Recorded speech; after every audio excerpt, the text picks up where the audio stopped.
चलिए स्टार्ट करते हैं। ठीक है, जहाँ पर कुछ भी डाउट रहे पूछिएगा। आज है लेक्चर नंबर 12। आज हम लोग पढ़ेंगे रेडवर्क फार्मूला।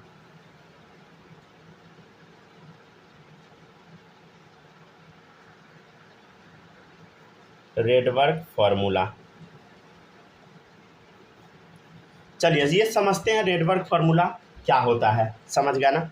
देखिएगा, डेल्टा ई मतलब चेंज इन एनर्जी बराबर होता है energy of N2 cell minus energy of N1 cell, right. ठीक है ना? अच्छा, एनर्जी का एक फार्मूला बताए थे हम आपको, याद है? NHc अपॉन लैम्डा, याद है ना? एनर्जी का फार्मूला क्या बताए थे? NHc अपॉन लैम्डा, ठीक है ना? याद है? चलिए, और एनर्जी का एक फार्मूला हम आपको बताए थे, याद आ रहा है ना? Change in energy NHc upon lambda. और एक और फार्मूला बताए थे, याद है आपको? एनर्जी का -13.6 Z² अपॉन N², याद है? और यहाँ एनर्जी 2 का है तो N2² कर दीजिए माइनस। एनर्जी का फॉर्मूला बताइए क्या अभी लिखिए? -13.6 Z² अपॉन क्या होगा बोलो? N1 का स्क्वायर, राइट। ठीक है, तो एनर्जी का ये दो फार्मूला हम पढ़े थे, उसी का इस्तेमाल अब हम लोग कर रहे हैं। ठीक है, इसमें कोई दिक्कत नहीं होगा। एन क्या है बताइए? एन है आपका नंबर ऑफ क्वांटम। एन क्या है बताइए? नंबर ऑफ क्वांटम है। एन क्या है बताइए? Number of quantum, right. ठीक है ना? अच्छा, एक बात बताइए, अगर एटम N2 से N1 पे आएगा, अगर एटम N2 से N1 पे आएगा, अगर एटम N2 से N1 पे आएगा तो कितना एनर्जी रिलीज होगा बताइए? 1 क्वांटम एनर्जी रिलीज होगा। याद आ रहा है ना? एक बार जंप लगता है तो क्या होता है? देखिए, N2 से अगर N1 पे आ रहा है तो कितना क्वांटम एनर्जी रिलीज होगा? 1 क्वांटम एनर्जी रिलीज होगा, राइट। ठीक है, कितना एनर्जी रिलीज होगा बताइए? 1 क्वांटम। समझ गया ना? तो नंबर ऑफ क्वांटम इन क्या है बोलो? Number of quantum. तो कितना क्वांटम एनर्जी रिलीज हुआ? 1। तो इन की जगह अगर 1 डाल दीजिएगा तो क्या आ जाएगा बोलो? 1 Hc अपॉन लैम्डा बराबर।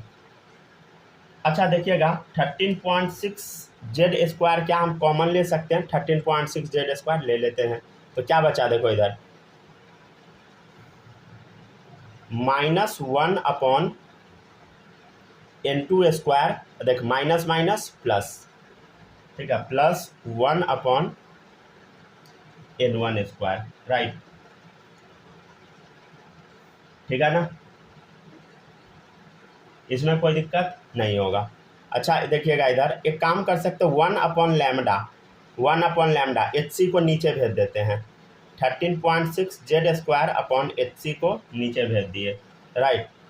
1 upon N1² minus 1 upon N2²। समझ गया ना? ठीक है ना? इसमें कोई दिक्कत नहीं होगा। देखो, इतना फॉर्मूला डिराइव किया अभी हम लोग। समझ गया ना? ठीक है, डन डन डन बोलो। चलिए, यहाँ तक में कोई दिक्कत है बोलो? नहीं होगा। अब देखिएगा, अब ये जो 13.6 है, 13.6 क्या? एक कांस्टेंट नंबर है। एच भी प्लैंक्स कांस्टेंट है, सी स्पीड ऑफ लाइट है। तो ये क्या है? तीनों कांस्टेंट है।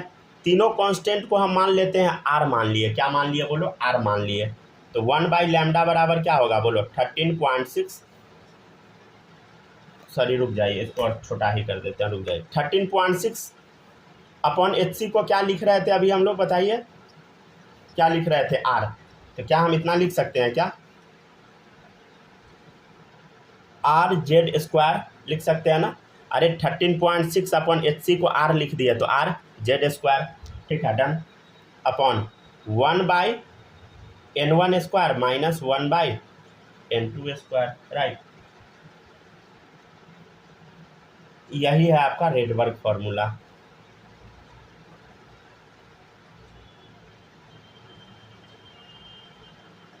ठीक है ना? समझ गया ना। तो यही क्या है बताइए, रेडबर्ग फॉर्मूला है, ठीक है ना। इसमें कुछ कुछ चीज़ हम आपको याद करवा देते हैं, देखिएगा इधर,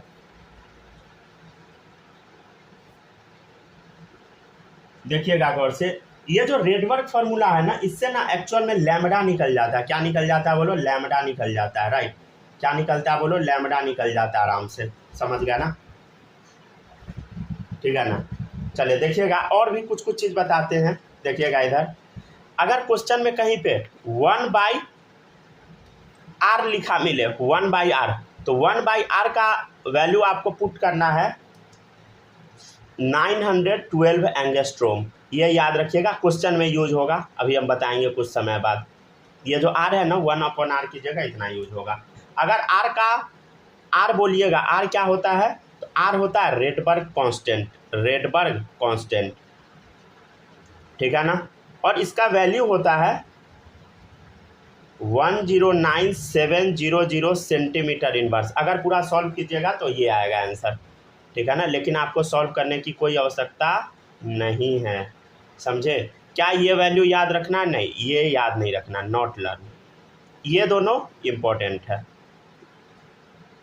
ये तो सबसे इम्पोर्टेंट है, समझे, ठीक है ना।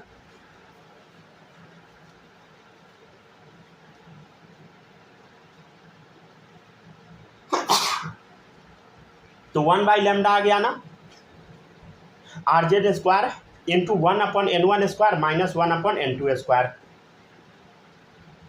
ठीक है। अच्छा एक काम करें क्या, देखिएगा इस फॉर्मूला के साथ ना थोड़ा और छेड़छाड़ करते हैं। एक काम करते हैं, दोनों साइड ना हम C से मल्टीप्लाई कर देते हैं, तो 1 इंटू सी अपॉन लैम्डा, इधर भी C से मल्टीप्लाई कर देते हैं, तो CRZ² upon 1/N1² minus 1/N2², ठीक है। हाँ बोलिए, हेलो हेलो, किसी को कुछ डाउट भी है क्या, नहीं है। चल देखिएगा इधर, तो क्या C अपॉन लैम्डा को हम क्या लिखते हैं बोलो, C अपॉन लैम्डा को न्यू लिखते थे, याद आया, न्यू बराबर C अपॉन लैम्डा। तो न्यू बराबर क्या आ गया बोलो, CRZ² upon 1/N1² minus 1/N2²। तो एक और ये भी फॉर्मूला आ गया,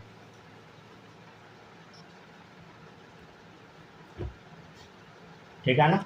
चलिए अब इस फॉर्मूला सब पर अब हम लोग क्वेश्चन करेंगे, 4-5 क्वेश्चन करेंगे बैक टू बैक।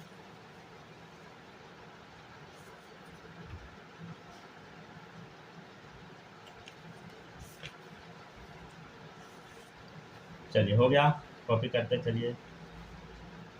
तो 2 फॉर्मूला याद रखना है, एक ये फॉर्मूला, एक ये फॉर्मूला, राइट, ठीक है ना।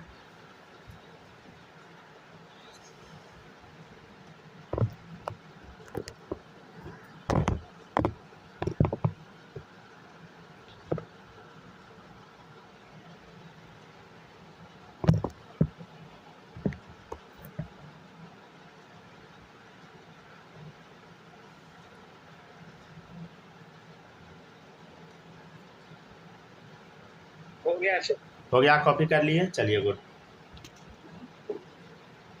बताइए आप लोग को कोई डाउट है इसमें,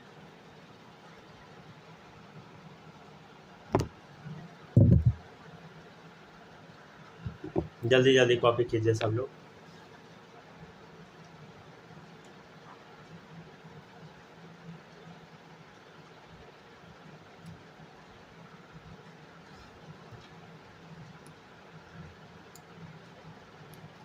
हो जाएगा कॉपी, बता दीजिएगा, ठीक है।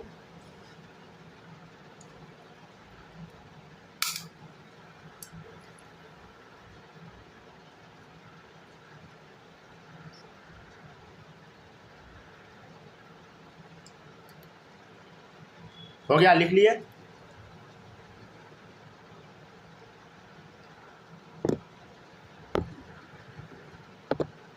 चलिए अब आगे बढ़ते हैं, नेक्स्ट देखिएगा, नेक्स्ट टॉपिक है,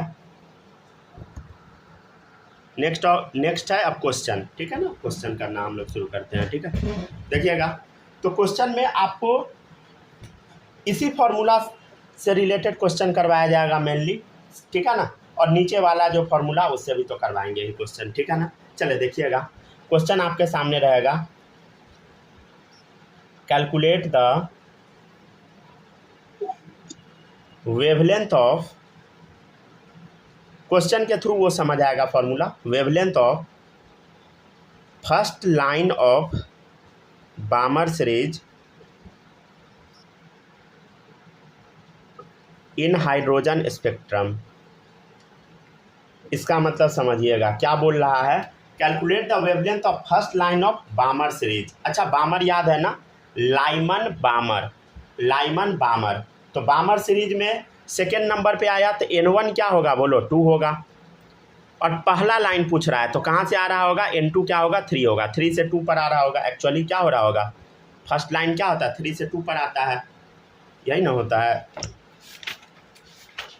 देखिए इधर बामर सीरीज का पहला लाइन 3 से 2 पर आ रहा है, ठीक है ना। तो देखिएगा इधर, तो 3 से 2 पर आया,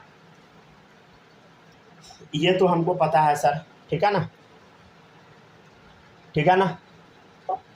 तो N1 क्या है बोलो, N1 क्या है, N1 जैसे मान लीजिए इसमें फर्स्ट सेल है, N2 हो गया क्या बोलो, सेकेंड सेल, समझ गया ना। तो उसी टाइप का है, समझे।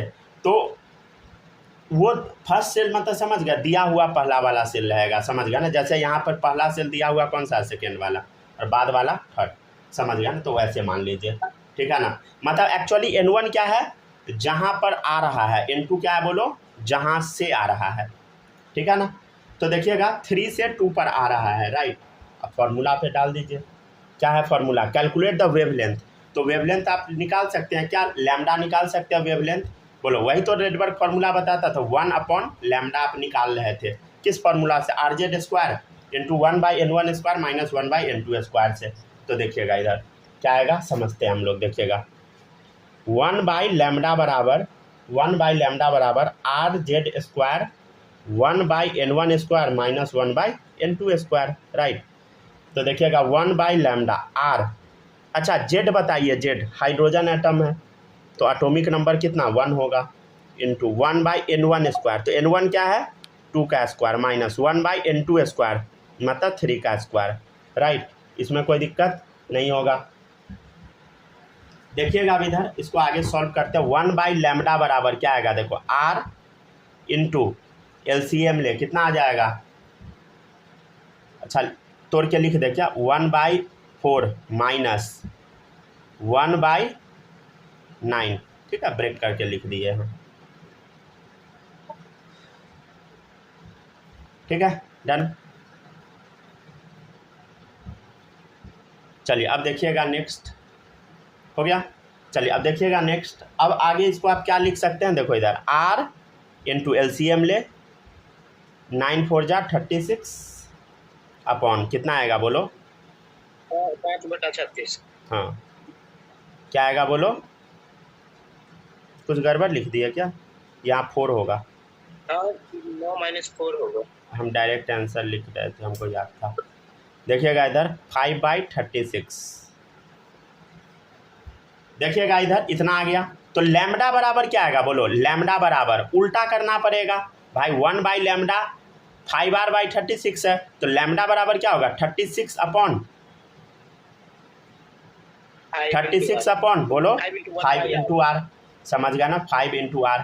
अच्छा आपको हम थोड़ी देर पहले क्या बताए थे, 1/R का वैल्यू बताए थे। अच्छा क्या हम यहाँ पे ऐसा लिख दें क्या, इंटू 1, ठीक है। और 1/R का वैल्यू अभी आप याद किए थे, क्या याद किए थे बोलो, देखो कॉपी में देख के बताओ, 1/R का वैल्यू 912 एंगस्ट्रोम, याद आया, ठीक है ना। तो अगर सॉल्व कीजिएगा तो आंसर आ जाएगा आपका 6566.4 एंगस्ट्रोम, ठीक है। तो इस तरह से क्वेश्चन बनता है। अच्छा ये जो मल्टीप्लिकेशन का आंसर हम लिख रहे हैं, कैसे लिख रहे हैं भाई, ये मास्टर को पता होता है, याद होता है, नहीं तो मास्टर देख के लिख देता है, समझे, ये आपको खुद से करना है, ठीक है ना। चलिए देखते चलिए, नोट कीजिए।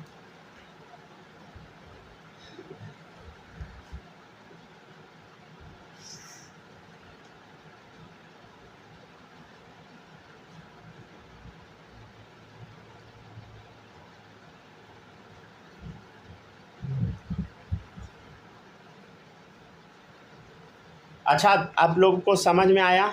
माही बताओ, समझ आया है क्वेश्चन? Yes sir. चलिए गुड। तो लैम्डा आ गया ना वेवलेंथ, ठीक है। आपको आया? स्नेहा आपको आया? Yes sir. चलिए गुड। बालक आ गया ना? Yes sir. कॉपी हो जाएगा तो बोल दीजिएगा, ठीक है। अगर छूटा है तो बोलिए आप लोग। किसी का छूटा है? नहीं सर, मेरा नहीं चुका है। हो गया ना? लिख लिया ना? थोड़ा तेज़ी में लिखिएगा, ठीक है ना, क्योंकि ढेर सारा चीज़ पढ़ाना है। मतलब टॉपिक पढ़ाना है ना, तो क्वेश्चन में ज़्यादा, क्वेश्चन को छापने में समय वेस्ट नहीं कीजिएगा, समझे ना। छापिएगा बहुत तेज़ी में, ठीक है ना।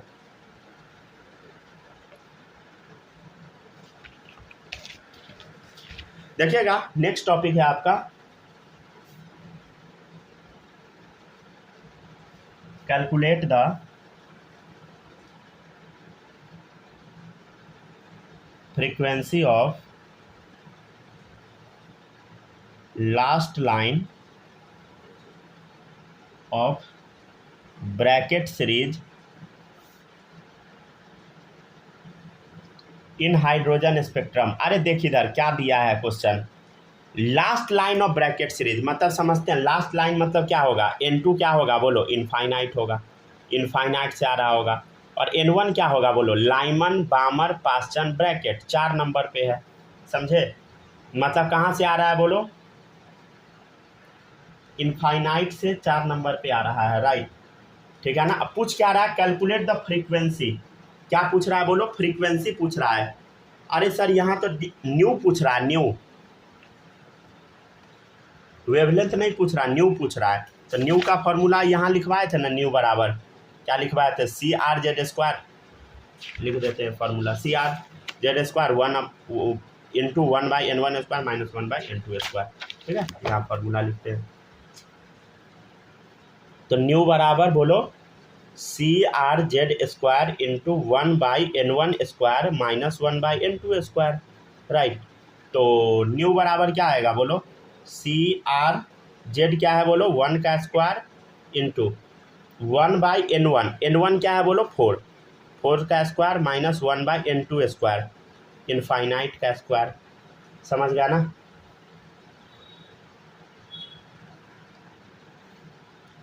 तो न्यू बराबर क्या आ गया बोलो?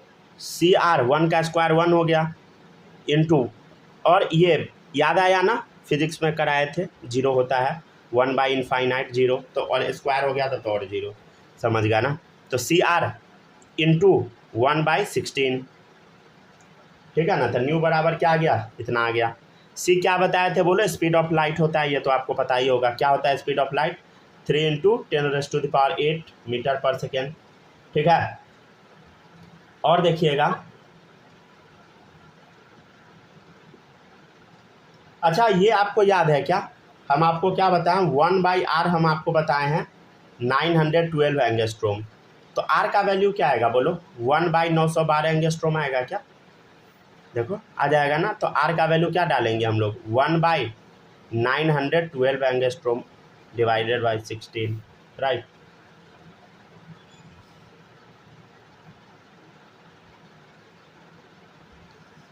अच्छा एक चीज़ बताइएगा, लाइट का स्पीड क्या चीज़ में यूनिट होता है? मीटर पर सेकेंड है, मीटर पर सेकेंड यूनिट होता है, लेकिन ये तो एंगस्ट्रोम में है। तो एंगस्ट्रोम को मीटर में ले जाने के लिए क्या करना होता है बोलो? -10 से मल्टीप्लाई करना होता है। याद आ रहा है क्या? आप लोग को हम ये बताए थे, ठीक है ना, ठीक है ना। तो 912 एंगस्ट्रोम है, तो एंगस्ट्रोम को मीटर में कन्वर्ट कर दिए, तो 10⁻⁻10 से मल्टीप्लाई करना पड़ा, समझ गया ना। बस हो गया, छोड़ दीजिए यहीं तक, बस यही बताना था। अरे बस कॉन्सेप्ट अप्लाई करना सिखाना था, समझ गया ना। अब कैलकुलेशन करके फंसेंगे नहीं, फालतू का टाइम वेस्ट नहीं कर सकते। चले देखिएगा आगे, मन होगा तो आगे अपना काट कूट कर सकते हैं, ठीक है ना। बस हमको कॉन्सेप्ट सिखा देना था, समझ गया ना। नेक्स्ट देखिएगा, नेक्स्ट है in hydrogen spectrum find the ratio of the lambda minimum of Lyman and Balmer series. देखिए बढ़िया क्वेश्चन डाल दिए।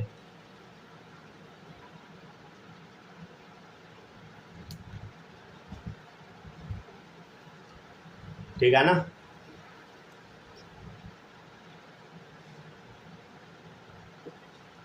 ठीक है ना। तो in hydrogen spectrum find the ratio of lambda minimum of Lyman and Balmer series.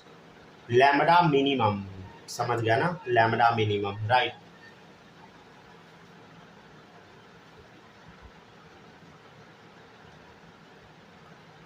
अच्छा आपसे हम क्वेश्चन पूछते हैं, वो थोड़ा सा बताइएगा। Lambda minimum of Lyman and Balmer series. तो पहले तो लैम्बडा मिनिमम निकालना पड़ेगा दोनों का, यही मेन है, सारा खेल यहीं पे टिका है। अच्छा अब देखिएगा इधर, लैम्बडा वाला पहले फार्मूला ढूंढिए। कौन सा फार्मूला था बोलो? लैम्बडा वाला ये फार्मूला है, ठीक है ना। तो 1/, लैम्बडा मिनिमम, ठीक है ना। किसके लिए निकालना बोलो? लाइमन सीरीज के लिए निकालना है। लाइमन को एल से रिप्रेजेंट कर देते हैं। फार्मूला क्या आएगा बोलो? RZ² इंटू 1/, बोलो, N1² माइनस 1/N2²। तो क्या होगा? 1/N1² minus 1/N2²। तो इसमें N1 N2 बताइए लाइमन सीरीज के लिए, बोलो N1 का वैल्यू बताओ लाइमन के लिए। मतलब समझ पा रहे हैं ना, लैम्बडा मिनिमम, राइट, ठीक है। लैम्बडा मिनिमम मतलब कहाँ से कहाँ आ रहा होगा बताओ? नहीं समझ पा रहे हैं ना आप? एक सेकंड रुक जाइए। देखिए इधर, कल हम इस टाइप का क्वेश्चन करवाए थे। देखिए इधर, लैम्बडा मिनिमम का मतलब समझते हैं ना? लैम्बडा मिनिमम का मतलब क्या होगा? एनर्जी मैक्सिमम, समझ गया ना। आपसे क्या पूछ रहा है? देखो इधर आपसे पूछ रहा है, थोड़ा सा हिंट दे देते हैं, ठीक है ना, याद आ जाएगा आप लोग को। देखिए लैम्बडा मिनिमम पूछ रहा है। लैम्बडा मिनिमम का मतलब क्या है बोलो?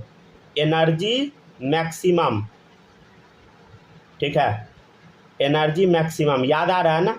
लैम्बडा मिनिमम क्या होता है बोलो? लैम्बडा मिनिमम मतलब एनर्जी मैक्सिमम। तो मैक्सिमम एनर्जी वाला बताइए। तो मैक्सिमम एनर्जी मतलब समझ रहे हैं ना? मैक्सिमम एनर्जी मतलब कहाँ से बोलो? इनफाइनाइट से। मतलब क्या होगा बोलो? N2 क्या होगा बोलो? इनफाइनाइट होगा। N1 क्या होगा बोलो? बोलो कौन सा? लाइमन सीरीज है तो कौन सा होगा? पहला होगा, राइट, समझ गया ना। वैसे अगर बामर सीरीज का रहेगा, ये लाइमन वाले का है। अब वैसे ही अगर मान ले ऐसा रहेगा, लैम्बडा मिनिमम आपको बताना है किसका? बामर सीरीज का। तो क्या होगा बोलो फॉर्मूला? RZ² इंटू 1/, अब इसमें बताइए N2 हम क्या डालेंगे बोलो? N2 लैम्बडा मिनिमम पूछ रहा है तो एनर्जी मैक्सिमम। तो एनर्जी मैक्सिमम किसका होता है? ऊपर से नीचे आने पे, सबसे ऊपर से, मतलब इनफाइनाइट से। N1 क्या होगा बोलो? बामर सीरीज के लिए N1 क्या होगा? लाइमन बामर 2 होगा, समझ गया ना। ठीक है, फॉर्मूला पे डाल दीजिए। इंटू 1/N1² मतलब 1 का स्क्वायर माइनस 1/N2² मतलब इनफाइनाइट का स्क्वायर। इधर क्या होगा बोलो? N1 क्या है बोलो? 2 का स्क्वायर माइनस 1/इनफाइनाइट का स्क्वायर, राइट, समझ गया ना। अगर आप कल वाला पूरा अच्छे से पढ़ के आए होइएगा तो आपको कहीं कोई दिक्कत होगा ही नहीं, समझ गया ना। नहीं पढ़े होइएगा तो दिक्कत तो होगा, समझ गया ना। देखिएगा अब इधर नेक्स्ट है, ये वैल्यू क्या हो गया? 0 हो गया। ये वैल्यू क्या हो गया बोलो? 0 हो गया। क्यों? क्योंकि 1/ क्या है बोलो? इनफाइनाइट का स्क्वायर है, लड्डू बन गया। तो क्या आ गया बोलो? 1/ लैम्बडा मिनिमम लाइमन सीरीज के लिए क्या होगा बोलो? RZ², 1/1 का स्क्वायर 1। और इधर क्या होगा? 1/ लैम्बडा मिनिमम बामर सीरीज का क्या आ गया बोलो? RZ²/4। ठीक है। अच्छा एक काम करते हैं, इसको पलटी मार दे, क्या पलटी मार देते हैं। लैम्बडा मिनिमम आप बताइए लाइमन सीरीज का, 1/RZ², इक्वेशन नंबर 1। और लैम्बडा मिनिमम बामर सीरीज का बताइए, पलटी मार दे। 1/ लैम्बडा मिनिमम है तो उल्टा कर दिए तो क्या आएगा? 4/RZ², राइट, समझ गया ना। तो आपसे पूछ रहा है लैम्बडा मिनिमम बता, Lyman divided by lambda minimum Balmer क्या होगा बोलो? क्या आएगा बता? 1/RZ² डिवाइडेड बाय 1, ये है 4/, RZ²। तो क्या आ गया देखो इधर, इससे कट गया 1/4। 1/4 आंसर, राइट। समझ गया ना। तो इस टाइप से क्वेश्चन बनता है। क्या आप लोग ये समझ पाए ना क्वेश्चन कि नहीं? समझिए सर। समझे ना, चलिए गुड। आप बताइए स्नेहा, थोड़ा बहुत समझ आया इस क्वेश्चन में कुछ भी, कि कुछ पता नहीं लगा? Yes sir. आया, चलिए गुड। और आपको आया, माही आया आपको समझ में? Yes sir. ठीक है ना। अगर दिक्कत होगा बताइएगा, समझ गया ना।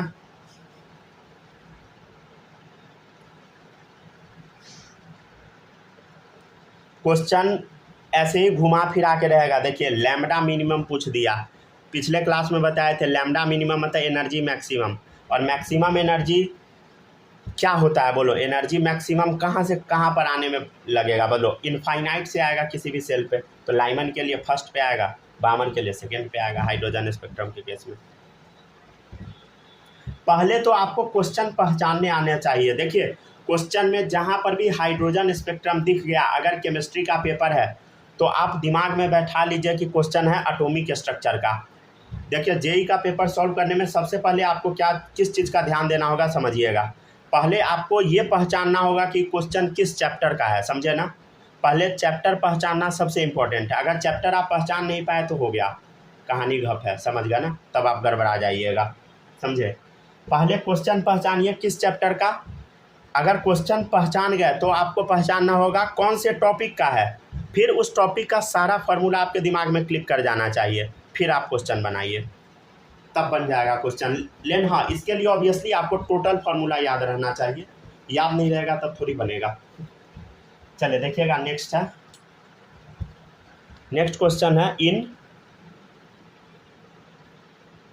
Hydrogen spectrum find the ratio of minimum frequency of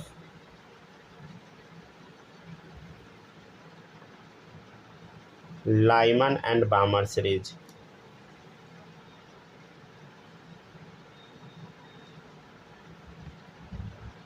ठीक है, क्या है question? In hydrogen spectrum find the ratio of minimum frequency of Lyman and Balmer series. तो क्वेश्चन क्या पूछ रहा है देखो, न्यू मिनिमम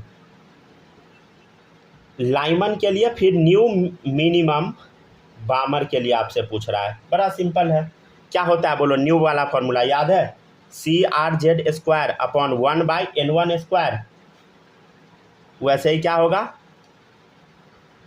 यहाँ पर भी, क्या होगा वही होगा CRZ²। चलिए अब देखिए 1/N1², तो N1 क्या होगा बताओ लाइमन के लिए, बताओ। नहीं समझ पा रहे हैं ना, रुक जाइए हम थोड़ा सा बता देते हैं। साइड में बता दे क्या, यहाँ पे बताते हैं, ठीक है ना। देखिएगा इधर क्या पूछ रहा है बोलो, न्यू पूछ रहा है, न्यू मिनिमम। अच्छा न्यू मिनिमम का मतलब आप लोग समझते हैं क्या? न्यू मिनिमम का मतलब क्या होगा? देखो इधर बताए थे ना, न्यू मिनिमम याद है ना। न्यू मिनिमम मतलब energy maximum, sorry lambda. New minimum मतलब एनर्जी भी मिनिमम, सॉरी कुछ गड़बड़ बोल दिए थे हम, लैम्डा से शायद बता दिए थे। हाँ देखिए न्यू मिनिमम मतलब एनर्जी भी मिनिमम, राइट। न्यू मिनिमम मतलब क्या होगा बोलो? Energy minimum, right. तो मिनिमम एनर्जी वाला बताइए। अगर रहेगा लिखा हुआ लाइमन सीरीज, तो लाइमन सीरीज में क्या होगा बोलो? N1 क्या होगा, N2 क्या होगा? तो बोलो लाइमन सीरीज के लिए N1 क्या होगा बोलो? कहाँ पर आ रहा? लाइमन पहला पे है, कहाँ से आ रहा होगा? एनर्जी मिनिमम है तो 2 से। आइए सब लोग जल्दी जल्दी।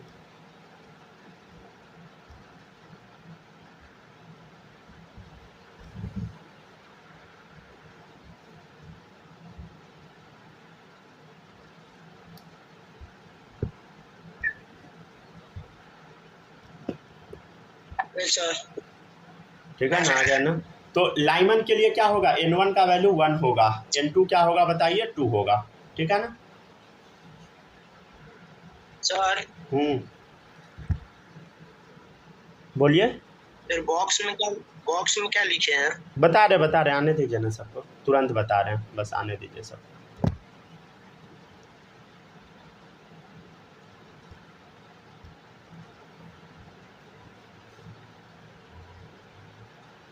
बस 1 मिनट में बता रहे हैं, ठीक है ना।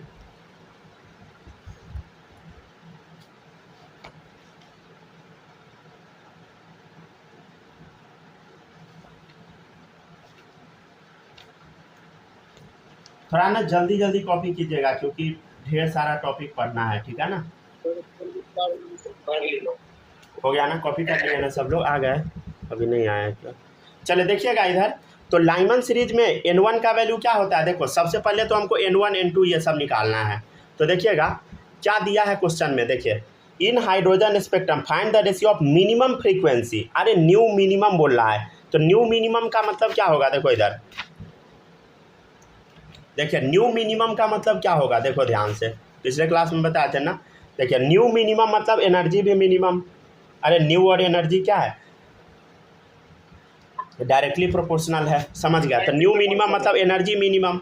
तो लाइमन सीरीज के लिए बताइए एनर्जी मिनिमम मतलब कौन सा लाइन? पहला वाला लाइन। तो पहला लाइन क्या होगा? सेकेंड से फर्स्ट पे आ रहा होगा, वही ना होता है।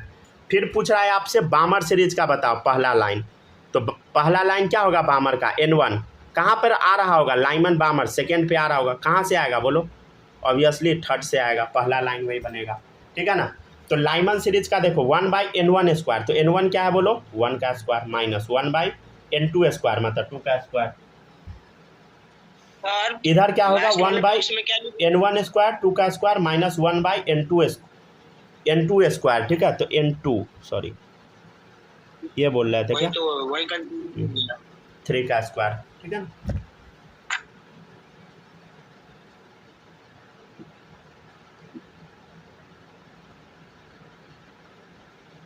ठीक है मन खुश, यहाँ N2 डाल दीजिएगा, ठीक है डन।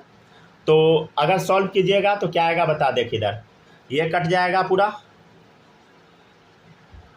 क्या बचा देख इधर 1/1 minus 1/4 divided by 1/4 minus 1/9। Solve करने पे कितना आएगा देखो तो 4 LCM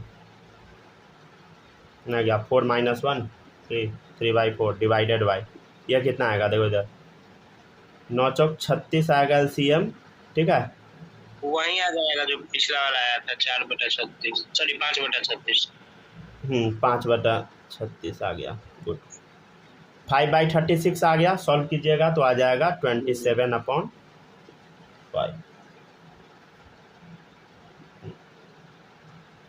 समझ गया ना, सॉल्व करने पे इतना आ जाएगा, ठीक है।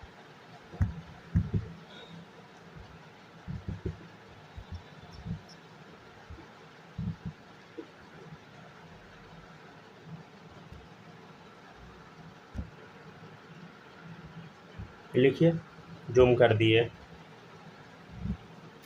लिख लिए ना। चलिए देखिए ये 5/36 है।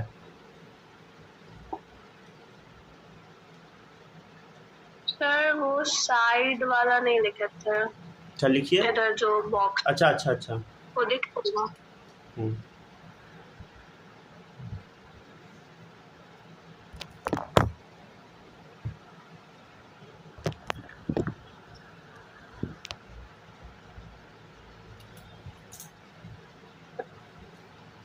सारा क्वेश्चन आप लोग को घर पे प्रैक्टिस करना है, समझ गया ना। जब तक प्रैक्टिस नहीं कीजिएगा तब तक समस्या ही होगा, समझ गया ना, समस्या ही समस्या होगा।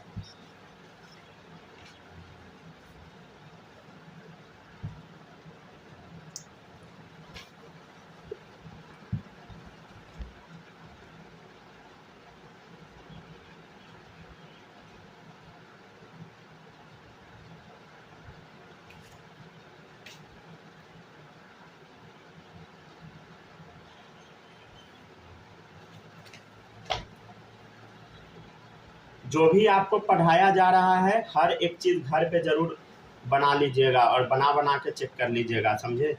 नहीं चेक कीजिएगा फिर दिक्कत में फंस जाइएगा। कल ये सारा टॉपिक आपका ख़त्म हो जाएगा, मॉडर्न फिजिक्स वाला, एक क्लास बस और है। उसके बाद शुरू हो जाएगा क्वांटम नंबर। क्वांटम नंबर से आप लोग को मज़ा आने लगेगा, क्योंकि वहाँ से समझिए तो ऑफिशियली इनऑर्गेनिक केमिस्ट्री में हम लोग एंट्री मारेंगे परसों से, ठीक है ना।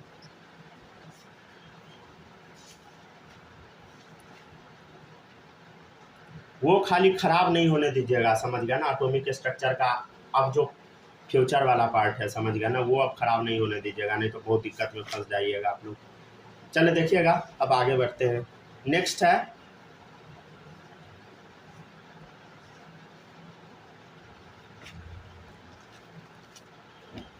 है टॉपिक, हो गया ना, यहाँ तक कॉपी कर लिए। अब देखिएगा नेक्स्ट। Yes sir. हटा दे पेज। चलिए अब देखिएगा नेक्स्ट। थोड़ा ना कोशिश कीजिएगा ना जल्दी जल्दी लिखने का, समझ गया ना, अभी ढेर सारा चीज़ पढ़ाना है। नेक्स्ट है विच ट्रांजिशन, ट्रांजिशन मतलब change in the hydrogen atom would have the same wavelength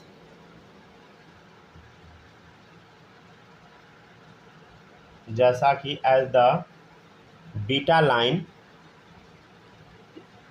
transition of Balmer series of helium plus।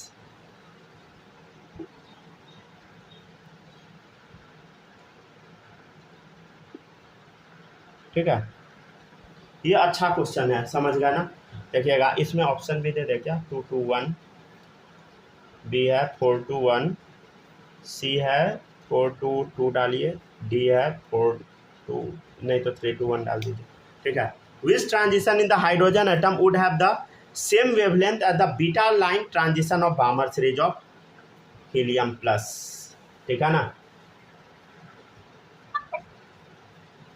देखिएगा अब हम जो बोलते हैं समझिएगा, देखिए आपसे हम जो जो पूछते जाते हैं वो देखिएगा।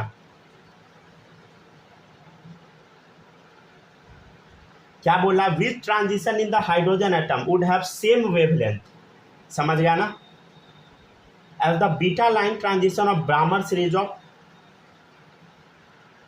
Helium plus. देखिएगा यहाँ पे क्वेश्चन क्या है, एक साइड हाइड्रोजन है एक साइड हीलियम है, क्या पूछ रहा है, which transition in the hydrogen atom would have same wavelength as the beta line transition of Balmer series of helium plus.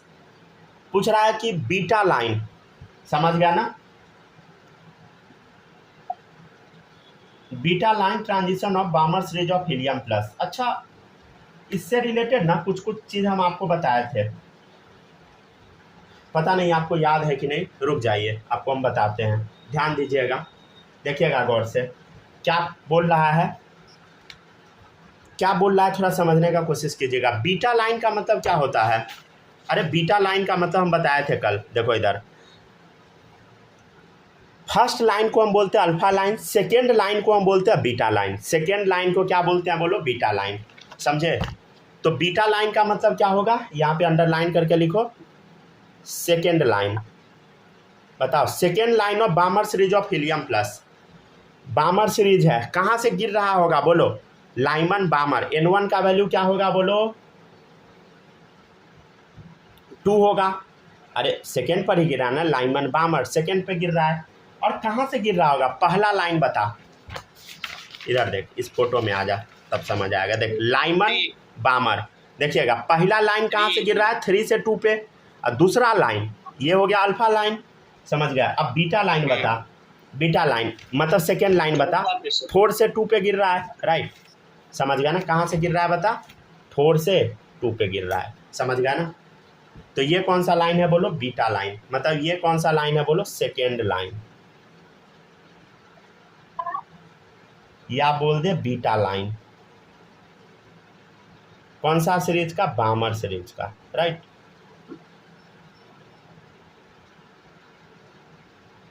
Second line of Balmer series या beta line of Balmer series, समझे। 4 से 2 पर आ रहा होगा, और इधर कहाँ से आ रहा नहीं पता हमको, N2 से मान लेते N1 पे आ रहा है। Which transition in the hydrogen atom would have same wavelength, अच्छा दोनों का लैम्डा सेम दिया है, as the beta line transition of gamma series. तो ये डाल दिए। अच्छा लैम्डा सेम दिया है, क्या हम 1/λ भी दोनों का सेम होगा? हाँ सर क्यों नहीं सेम होगा भाई, जब ये लैम्डा सेम है तो 1/λ भी सेम होगा। अच्छा 1/λ का फॉर्मूला अभी हम याद किए थे ना, क्या था? Are Z square 1/n1 square minus 1/n2 square, Rydberg formula. इधर भी क्या होगा? आर जेड स्क्वायर, जेड क्या है? हीलियम है, हीलियम प्लस के बारे में बात चल रहा है, हीलियम प्लस। ये हाइड्रोजन लाइक एटम बन गया, हीलियम प्लस कर लीजिएगा, ठीक है ना। तो देखिएगा जेड कितना होगा बोलो, इसके लिए 2 होगा, हीलियम है तो, अपॉन 1/n1 स्क्वायर। तो n1 क्या है बोलो? 2 का स्क्वायर माइनस 1/4 का स्क्वायर। अच्छा ध्यान दीजिएगा, गौर से देखिएगा, रुक जाइए, देखो r से r कैंसिल हो गया, क्या बचा इधर? 1/n1 square minus 1/n2 square, 1 तो खत्म हो गया, 1 का स्क्वायर 1 अपॉन 2 का स्क्वायर क्या होगा बोलो? 4 होगा। हाँ सर 4 होगा।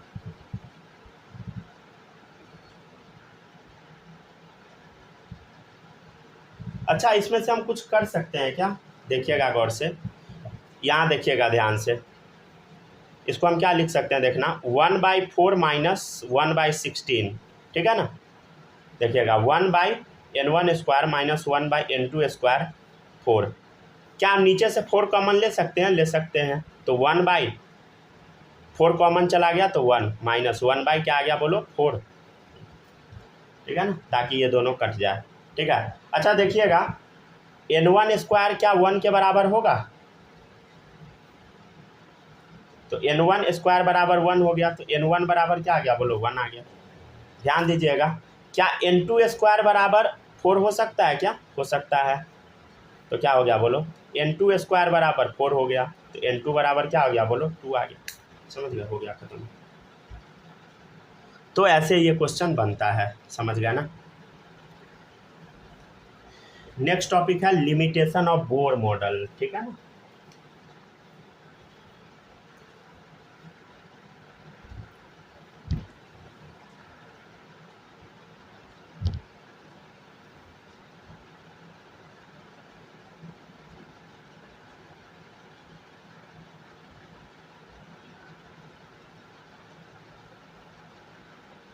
सर हाँ यहाँ नीचे वाले लाइन में n2 का स्क्वायर लिखना था, आप सीधे n स्क्वायर लिख। नीचे वाले लाइन में यहाँ जहाँ ग्रीन पेन से सर्कल किए हुए हैं जिसको, अच्छा n2, हाँ n2 स्क्वायर,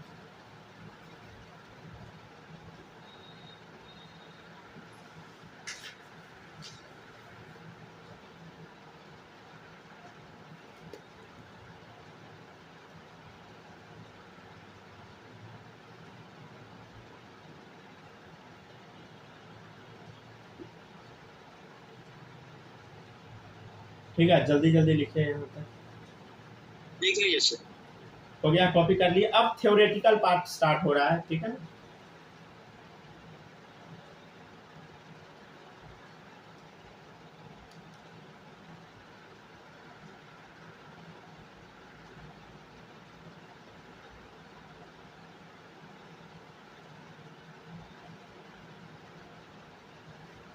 देखिएगा नेक्स्ट टॉपिक है, अब थ्योरेटिकल स्टार्ट हो रहा है, अब पढ़ाना नहीं, मतलब अब क्वेश्चन नहीं होगा, बस थ्योरी। चले देखिएगा, नेक्स्ट है limitation of Bohr model. Copy कर लिए ना आप लोग? समझ आया? बताइए समझ आया? माही बोलो समझ आया?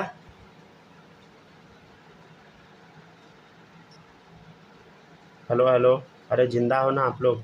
समझ आया? बोल ही नहीं रही है। स्नेहा आपको समझ आया? आउट हो गई क्या ये? आउट है, आ गया ना। चले देखिए नेक्स्ट टॉपिक है लिमिटेशन ऑफ बोर मॉडल, ठीक है। चले देखते चले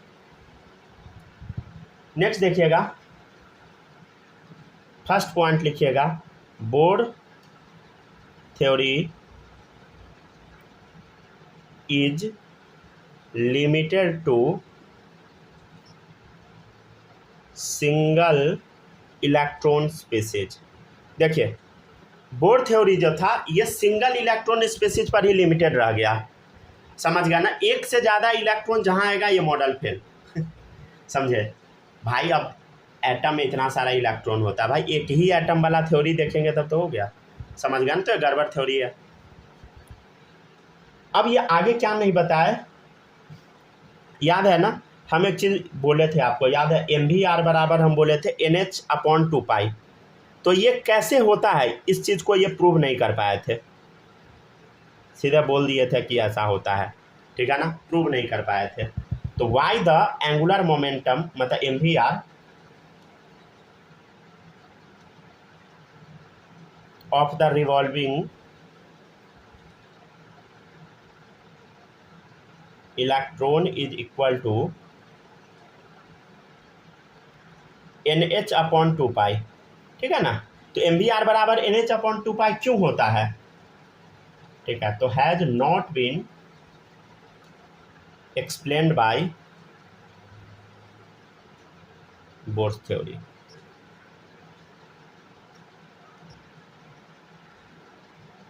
ठीक है ना। तो बोर्स थ्योरी ये एक्सप्लेन नहीं कर पाया, समझ गया ना। MVR बराबर NH/2π क्यों होता है, ठीक है ना। तो ये दो गलती हो गया, और भी कुछ कुछ इनका गलती था। जैसे देखिएगा फिजिक्स जो होता है ना दो तरीके का होता है, समझे। एक होता है क्लासिकल फिजिक्स, ठीक है ना। एक होता है क्वांटम फिजिक्स, क्वांटम मतलब वही एटम उटम वाला फिजिक्स, और एक होता है क्लासिकल फिजिक्स, समझे। तो ये क्या किए ना, दोनों को इंटर रिलेट कर दिए। जैसे इधर देखिएगा K/Q1/Q2/R², ठीक है ना। इसको वो इंटर रिलेट कर दिए थे mv²/r के बराबर। कैसे किए, इनसे पूछा गया, नहीं पता था इनको, समझ गया ना।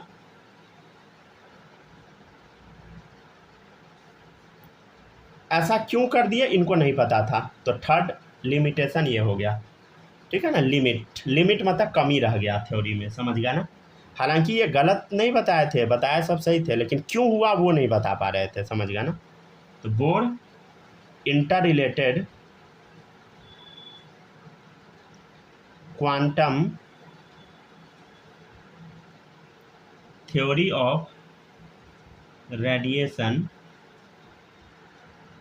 देखिए बोर इंटर रिलेट कर दिए थे quantum theory of radiation and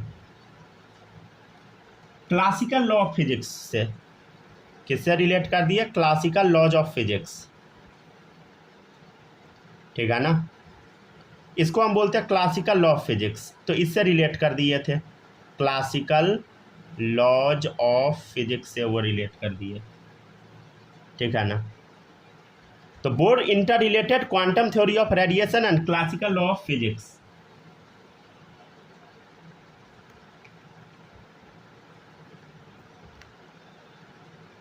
without any theoretical explanation, ठीक है, बिना किसी थ्योरेटिकल एक्सप्लेनेशन के वो बता दिए।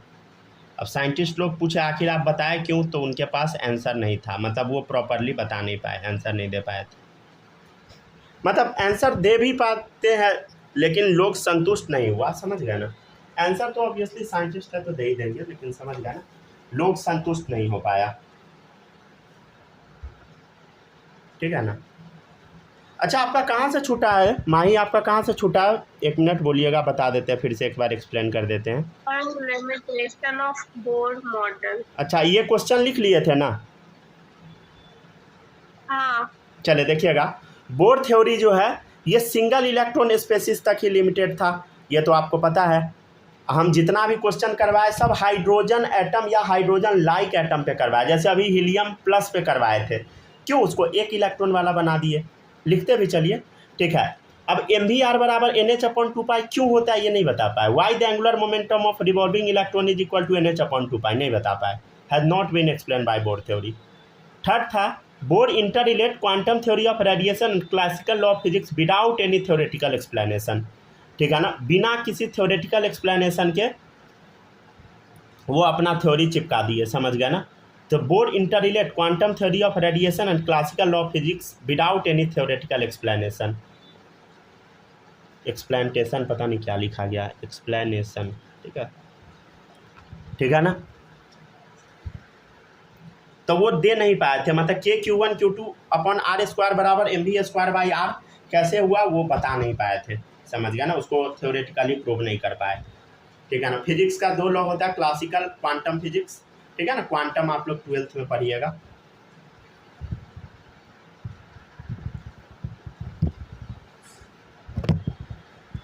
हालांकि ये करना अपने आप में बहुत चैलेंजिंग है, समझ गया ना। हल्के में नहीं लीजिएगा इस सबको। अगर वो बैठ के इतना सोच पा रहे थे भाई, बता इमेजिन नहीं कर सकते हैं, समझ गया ना। सारा दुनिया उस समय मूर्ख सपाट था, उस टाइम ये सब चीज़ बता रहे थे, बहुत बड़ी बात है।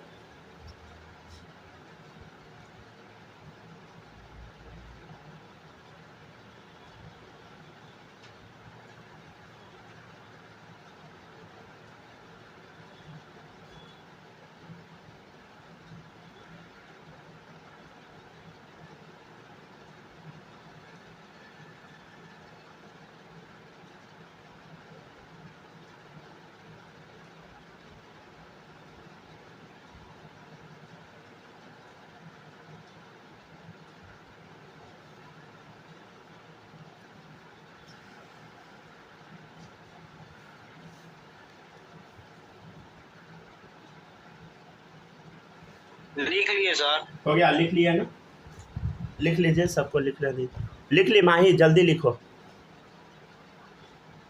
सर बस लास्ट लाइन। लिख लीजिए।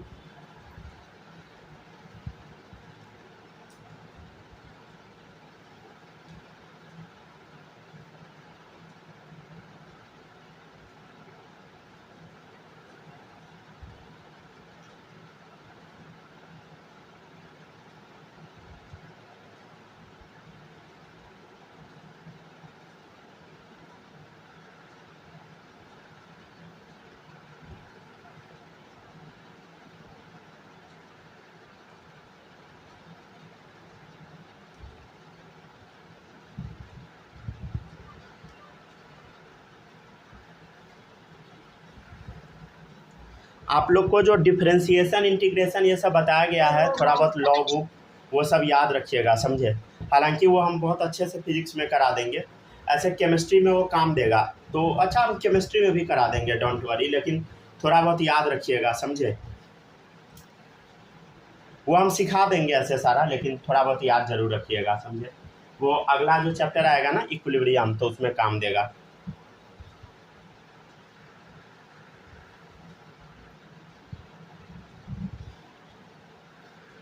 सर हो गया, लिख लिए।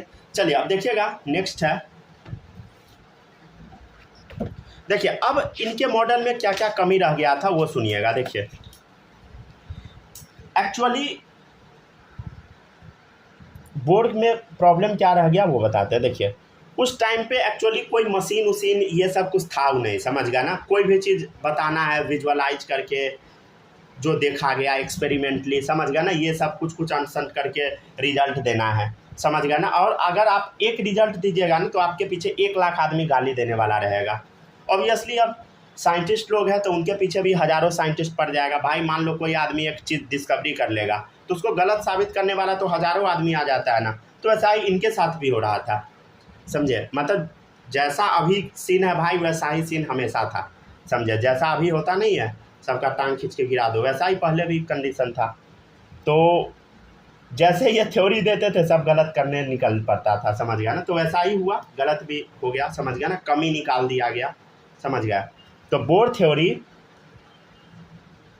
डज नॉट एक्सप्लेन, ये क्या एक्सप्लेन नहीं कर पाए, द फाइन स्ट्रक्चर, ये और डिटेल में 1-2 क्लास में समझ आ जाएगा, of the spectral line.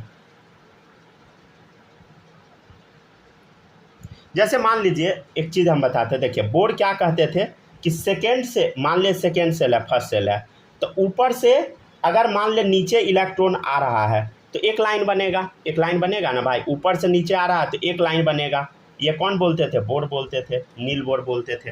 But actual में क्या होता है वो देखिएगा, हम थोड़ा सा बस बताते हैं, ये आगे आपको पढ़ना है डिटेल में। देखिएगा ये फर्स्ट सेल है, तो उसमें ना और सब सेल भी होता है। जैसे 1 वाला जो सेल है ना, फर्स्ट वाला, तो इसमें एक सब सेल भी होता है, 1s होता है, समझे। जैसे मान लीजिए सेकेंड सेल है ना, तो सेकेंड सेल में ना 2 गो सब सेल होता है, समझे। सेकेंड सेल में जैसे ये है सेकेंड सेल आपका, समझे, तो सेकेंड सेल में 2 सब सेल है, 1 2, समझे। फर्स्ट सेल में एक ही सब सेल है, मतलब ये फर्स्ट सेल है, इसमें एक सब सेल 1s है। सब सेल मतलब सेल के अंदर पाया जाने वाला चीज़ है। इसके बारे में और डिटेल में हम आपको आगे बताएंगे, मतलब 2-3 क्लास में। मान लीजिए सेकेंड सेल है, तो इसमें 2 सब सेल है, 1 2, तो इसका नाम पड़ता है 2s 2p, राइट। क्या नाम है बोलो? 2s 2p, ठीक है ना। तो दोनों का गैप क्या है बोलो? इतना है, मान ले एनर्जी गैप, समझ गया ना। दोनों का मान ले एनर्जी गैप इतना है, ठीक है ना। तो अगर इसका स्पेक्ट्रम आप बनाइएगा तो एक्चुअली क्या होगा, देखो, अरे भाई 2 गो बन गया, समझ गया ना, 2 स्पेक्ट्रम बन गया। किसका बोलो? अरे देख इधर, बोर्ड के अकॉर्डिंग क्या था, 2 से 1 पे आ गया तो एक लाइन, लेकिन देखा क्या गया मशीन से कि 2 से 1 पर 2 गो लाइन आ रहा है, समझे। बट रियल में क्या था बोलो? रियल में ऐसा देखा गया भाई, रियल में तो ये देखा गया, समझ गया ना। रियल में तो ऐसा होता है, और यही बात कौन नहीं बता पाए थे बताइए? बोर्ड नहीं बता पाए। सर क्यों नहीं बता पाया? भाई इनको पता ही नहीं है, कोई मशीन रहेगा तभी तो आदमी देखेगा, समझ गए। तो वही था। तो board theory does not explain the fine structure of spectral line, समझ गया ना। ये देखिए स्पेक्ट्रल लाइन का एकदम पतला सा स्ट्रक्चर वो देख नहीं पाया, पतला पतला क्या है उसके अंदर, देखिएगा fine structure of spectral line is obtained, ये कब ऑब्टेन हुआ देखिएगा, व्हेन द स्पेक्ट्रम, ये जो स्पेक्ट्रम है उसको देखा गया किससे? इज व्यूड बाय स्पेक्ट्रोस्कोप, ठीक है ना। अब मशीन से देखा गया, मशीन उस टाइम बना स्पेक्ट्रोस्कोप, जिससे बहुत सारा चीज़ मेजर किया जाता है, समझ गया ना, ठीक है ना। बहुत सारा चीज़ मेजर किया जाता है, आपको आगे बताया भी जाएगा, ठीक है ना। तो स्पेक्ट्रोस्कोप से जब देखा गया अंदर में, तो क्या दिखाई दे दिया? हाई पावर वाला जब था, ऑफ मोर रेजोल्यूशन पावर, बढ़िया क्वालिटी का जब स्पेक्ट्रोस्कोप से देखा गया, तो इनको पता लगा कि अरे भाई ये तो 2 गो लाइन है, समझे, और ये बोले थे 1 लाइन, तो इनका थ्योरी गया, समझ गया ना। सर सेकेंड लाइन में क्या लिखे हैं फाइन स्ट्रक्चर ऑफ के बाद? Board theory does not explain the fine structure of spectral line, इसका पतला पतला जो फाइन स्ट्रक्चर था, एकदम क्लियर स्ट्रक्चर, वो नहीं बता। फुल स्टॉप के बाद sir, fine structure of spectral lines is obtained when the spectrum is viewed by spectroscope of more resolution power. Fine structure of spectral lines is obtained, हाँ हो गया। चलिए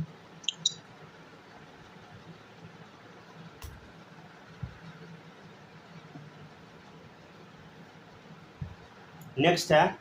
अब देखिएगा, जब इसको इलेक्ट्रिक मैग्नेटिक फील्ड में रखा गया ना, तो ऐसा साइंटिस्ट को लगा कि इसका गैप बढ़ गया, मतलब एक लाइन पहले लिखते हैं, देखिएगा, व्हेन प्लेस्ड इन इलेक्ट्रिक या मैग्नेटिक फील्ड, जब इसको इलेक्ट्रिक या मैग्नेटिक फील्ड में रखा गया, तब क्या हुआ? Energy gap in sub cell increases,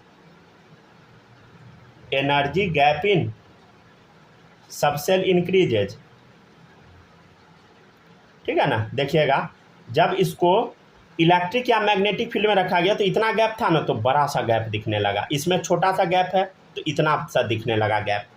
तो व्हेन प्लेस्ड इन इलेक्ट्रिक या magnetic field energy gap in sub cell increases, समझ गया ना।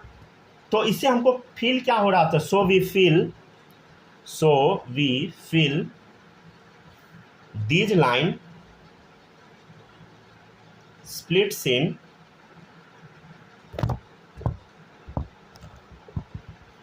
Many lines. हमको क्या फील हुआ? इससे हमको ये फील हो रहा था कि ये लाइन बहुत सारा लाइन में टूट रहा है, राइट। लिखते चलिए।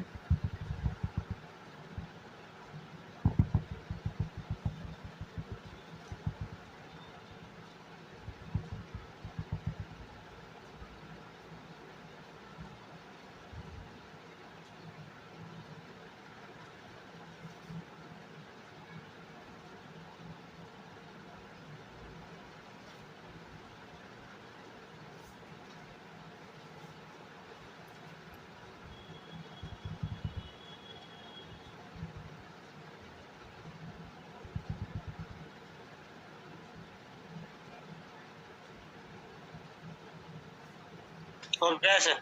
हो गया ना, छाप लिए यहाँ तक, कोई दिक्कत तो नहीं होगा। ठीक है, अगर आपको यहाँ तक में कोई दिक्कत नहीं है तो अब हम आगे बढ़ते हैं। ठीक है, देखिएगा नेक्स्ट।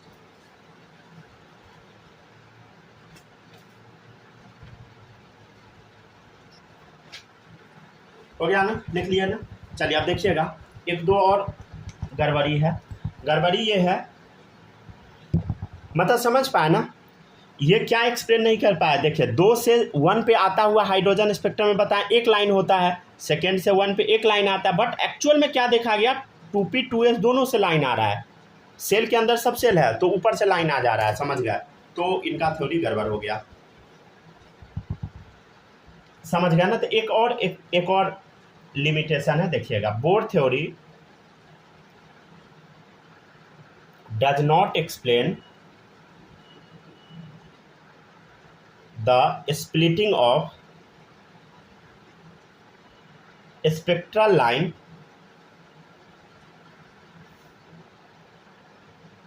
in the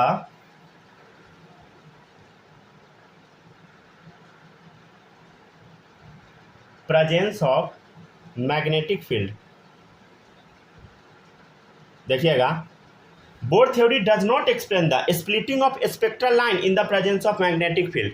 देखिए मैग्नेटिक फील्ड में हम डाले जब इस लाइन को, तो ये स्प्लिट होने लगा। क्यों स्प्लिट हुआ नहीं पता, ठीक है ना। तो मैग्नेटिक फील्ड में जो लाइन स्प्लिट हो जाता है इसको हम बोलते हैं जीमन्स इफेक्ट, साइंटिस्ट के नाम पे है जीमन्स इफेक्ट। तो जीमन्स इफेक्ट क्यों हुआ नहीं पता इनको। या इलेक्ट्रिक फील्ड में भी टूट रहा था, यहाँ लिखा हुआ ना, व्हेन प्लेस्ड इन इलेक्ट्रिक या मैग्नेटिक फील्ड एनर्जी गैप इन सबसेल इंक्रीजेज। तो हमको फील क्या हुआ कि ये लाइन बहुत सारा लाइन में टूट रहा है, तो वही है। तो Bohr theory does not explain the splitting of spectral line presence of magnetic field, Zeeman's effect. या इलेक्ट्रिक फील्ड में भी टूट रहा था, इसको हम बोलते हैं स्टार्क इफेक्ट। तो ये इसके बारे में बता नहीं पा रहे थे, ठीक है ना। ठीक है, तो जीमन्स इफेक्ट और स्टार्क इफेक्ट के बारे में एक्सप्लेन नहीं कर पाए, ठीक है। नेक्स्ट है wave mechanical model of atom. Heading डालिए, थोड़ा सा इसका बेसिक बता देते हैं।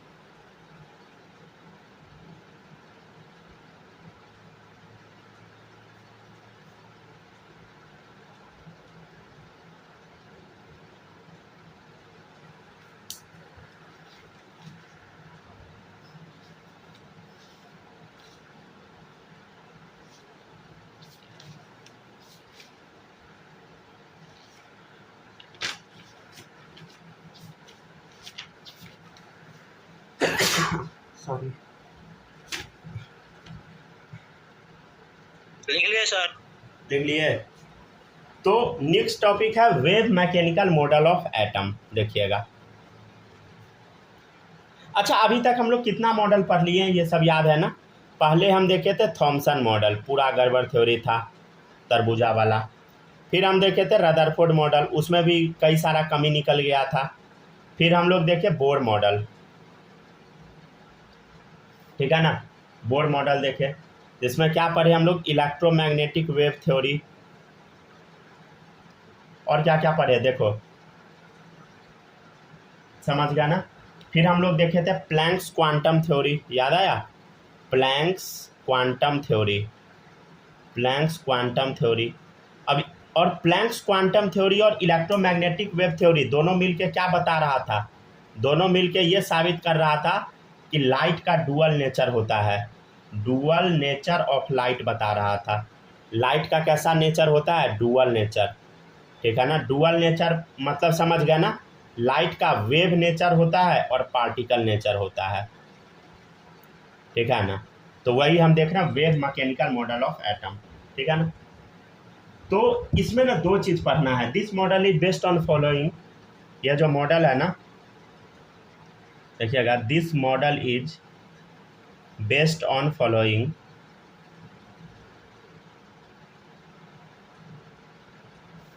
पहला है डी ब्रोगली कॉन्सेप्ट, सेकेंड है आपका हाइसेनबर्ग अनसर्टेनिटी प्रिंसिपल, राइट। ठीक है ना। तो पहला टॉपिक हम लोग शुरू करेंगे डी ब्रॉगली कॉन्सेप्ट, ठीक है ना। डी ब्रॉगली कॉन्सेप्ट, ठीक है।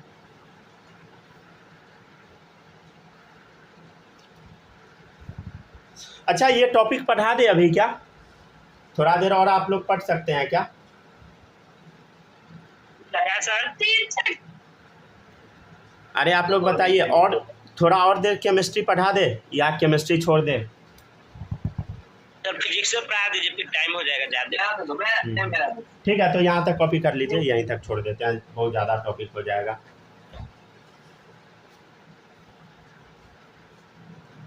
कल तक में कहाँ तक पढ़ाना है?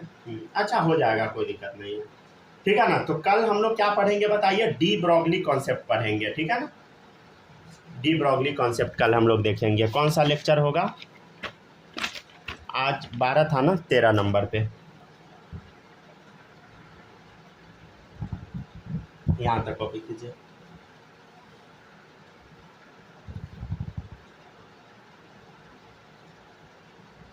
यहाँ तक कॉपी कीजिए जल्दी से, ठीक है। Recording of